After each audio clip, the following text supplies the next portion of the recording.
Reporting. Pilit namang bumabangon ang mga taga-Aurora mula sa pananalasa ng Bagyong Wani.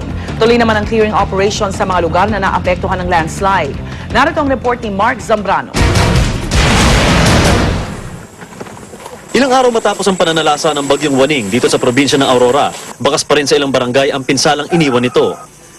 Sa sitio Pasoroboy, sa barangay Coso sa Kasiguran, halos masira ng malakas na buhos ng ulan na sinabayan ng bugso ng hangin ang mga bahay sa komunidad na dumagat. Ganito ang itsura ng tradisyonal na bahay ng mga kapatid natin dumagat na nakatira dito sa barangay Coso. Kung mapapansin ninyo, gawa ito sa light material tulad ng pawid, tapos yung papag dito gawa sa kawayan. Kaya nung tumama sa lugar na to, yung Bagyong Waning na nagdala ng napakalakas na hangin, halos tangayin yung mga ganitong bahay ng buong buo mula sa pinagpapatungan nito sa lupa. Problema po nitong Lipontian, sir, talaga yung tubig po namin rito talaga. May puso man, sir, kami rito dalawa po, pero puro kalawang po ang lumalabas, sir. Hindi po katulad, sir, nung sinabi ko nga kila, sir, na yung ilog, yung bukal, sir, dito sa Ilaya, kinakailangan, sir, dapat mapaagos po rito. Isa ang barangay Coso sa mga huling nakatiran ng relief goods mula sa GMA Kapuso Foundation dahil ngayon nang humupa ang malalakas na alon sa dagat papunta rito. Hindi rin nakaligtas ang paaralang ito sa bayan ng Dilasag sa hagupit ng bagyo. Sa lakas ng hangin na dala ng Bagyong Waning, nakuha nitong tanggalin ng buong buo ang mga bubungan ng classroom dito sa Lawang West Elementary School. Yung mga bintana dito, basag at wasak-wasak. Yung mga kasangkapan, nagkalat. Pati yung mga libro ng mga bata, basang-basa na rin. Patuloy pa rin ang clearing operations ng DPWH sa mga matatarik na kalyeng natabunan ng landslide bilang paghahanda sa sama ng panahon na maaaring dali ng Bagyong Kabayan. Para sa unang balita, Mark Zambrano reporting. Sa ibang balita, joint investigation ng DOJ at COMELEC sa umano'y dayaanong 2004 at 2007 elections inaasahang magsisimula na ngayong linggo. Ayon kay COMELEC Chairman Sixto Brillantes, posibleng paharapin sa investigasyon sina dating Pangulo at ngayon Pampanga Representative Gloria Arroyo at ang kanyang asawang si Attorney Mike Arroyo.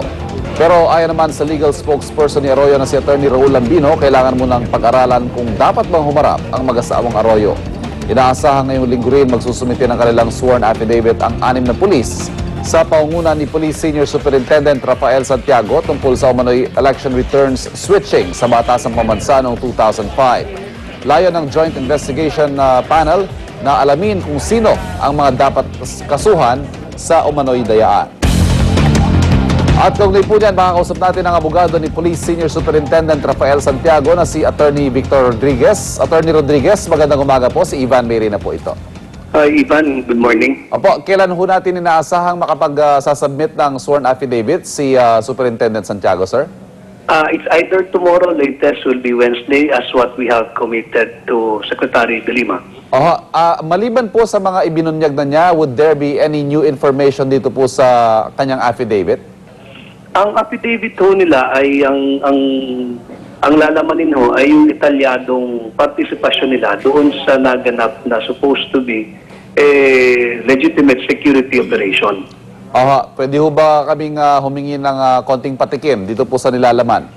I hope you don't mind, Ivan. Ayoko i-preempt kasi yung affidavit na yun, we're making sure na tama lahat, yung dates and all. Kasi yun na rin ho ang isasubmit namin, assuming magkaroon ng House investigation, magkakaroon ng Senate investigation, even the DOJ COMELEC investigation. I understand, sir. Sir, may mga tanong pong naglulutangan. Bakit ngayon lang daw po lumantad itong si Senior Superintendent Santiago? You have to backtrack a little. Remember, just imagine the prevailing political weather then or climate then. Talagang hindi conducive kung kanino man lumabas. At may basihan ho yung kanilang takot, may basihan yung kanilang pangamba. And even up to now, na iba na ho yung administration na masasabi naman natin we have a better political climate now. Ramdam na ramdam ko pa rin bilang kanilang abogado yung kanilang agam-agam pagdating sa kanilang personal security. May mga threats na ho ba silang natatanggap sa ngayon?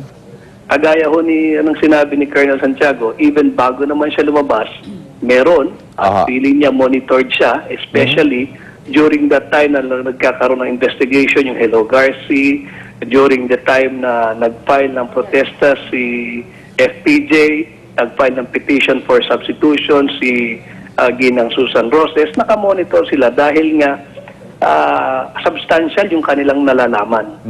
Ready naman po yung si Superintendent Santiago to tell all and expectedly magde-deny ho si Attorney Bello and Governor Ebdane. Reaction po ninyo?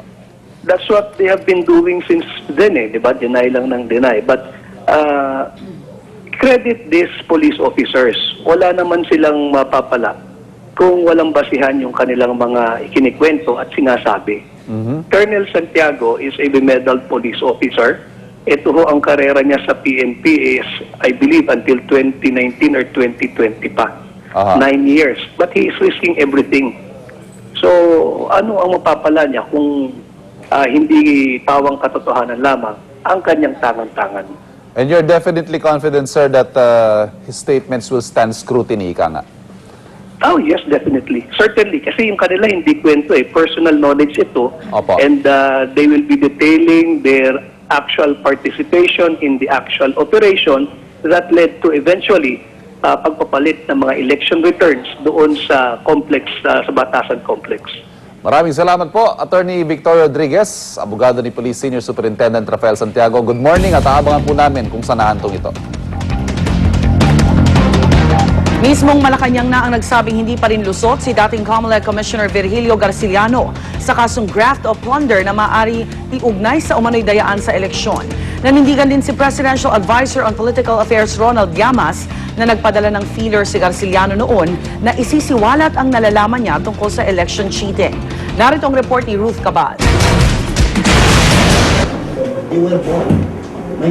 Maliban sa hindi raw siya nandaya sa anumang eleksyon, dumistansya rin si dating COMELEC Commissioner Virgilio Garciliano sa mga pasabog ni na suspended ARM and Governor Zaldi Ampatuan at dating Election Supervisor Lintang Bidol, kaugnay sa umano'y dayaan noong 2004 elections. Si Bidol na nabanggit rin sa Hello Garci recordings ay binansagan ding isa sa mga Garci boys. Ewan ko kung sila nagdaya. So pwede sir? Pwede po sir? Pwede po. Pwede siguro, pero akaso, I cannot tell you ano ba ang daya na ginawa nila na hindi ko naman alam. And I cannot speak for them. Wala man makukuha kung ano sila dyan. Kayo ang mag-iisip kung ano, bakit pati siya volunteering to be state witness for against even his father and his brother. Sabi pa ni Garciliano, gusto nga raw niyang tulungan ng gobyernong magsulong ng reforma sa sistema ng eleksyon sa bansa, kung saan normal na naman raw ang dayaan na hindi naman daw dapat isisilang sa mga taga-COMELEC. We also considerate na tayo human beings lang. Nasasaktan din kami. Hindi lang ang politiko ang pagbibigyan ninyo. Kasi ang politiko are these people to satisfy. Ayaw tatanggap yung natatalo, na talo siya. Maghahanap siya ng scapegoat. Kadalasan, yung mga nasa commission on elections, lalo na yung nasa field. Ang Malacanang na isa sa mga nagulat sa anilay biglang pagkambyo ni Garciliano, minaliit na lang ang presko nito. Hanggat wala raw formal na affidavit si Garciliano, walang saysay ang mga sinabi niya sa harap lang ng kamera. Nanindigan si Secretary Ronald Llamas, nagpadala raw talaga noon si Garciliano ng feelers sa isisiwalat ang nalalaman niya tungkol sa umano'y dayaan noong 2004 elections. Bagamat nag-send siya ng feelers, hindi namin sigurado kung ano talaga sasabihin niya o magbabago isip niya.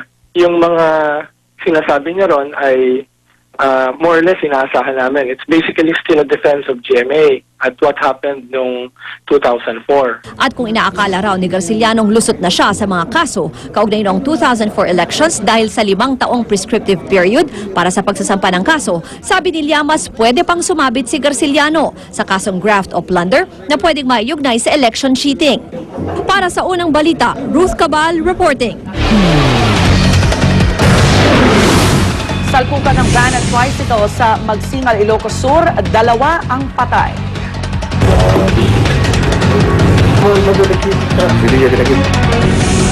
Babae sugatan ng tiyan matapos tamaan ng kidlat sa Bacara, Ilocos Norte. Huwag pahuli, tutok lang sa unang balita.